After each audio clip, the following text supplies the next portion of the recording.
पेनी के पियरिया हो बेटी बैठेलू पापा के जांघिया।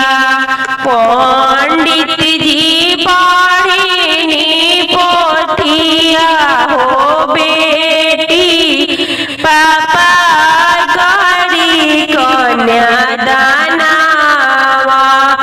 अरे रोवेली सुंदरा हो बेटी कापेला हो बदनिया।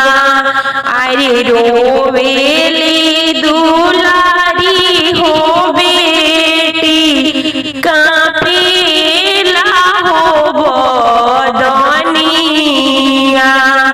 अरे रोई रोई कैली हो बेटी पापा से हो सवालावा। अरे रोई रोई करेली बेटी भैया से हो सवालावा। अरे काहे रौरा कोइनी पापा जी हमारी कन्या हो दानावा। अरे काहे नाही कोइनी पापा जी कौन हो बहानावा। होते कन्या दानवा हो पापा सुना होई है अंगनावा। अरे डोली में बैठते हो पापा बेटी हुई है पराया। अरे डोली में बैठते हो भैया दीदी हुई है सपनावा। अरे ससुर लेके आई है भैया डोलिया हो कहारावा। अरे वही में बैठाई हो ले जाई है अपना हो जे देसावा।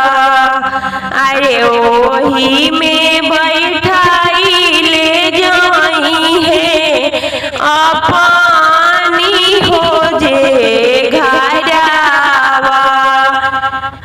काहे नाही कोइनी पापा जी कौन हो बहानावा। अरे पेनी के पियरिया हो बेटी बैठेलू पापा के जांघिया। पंडित जी पढ़िले पोथिया पापा करी कन्या दानावा। पंडित जी पढ़िले पोथिया भैया करी कन्या ग्रहण। अरे पेनी के पियरिया हो बेटी बैठेलू चाचा के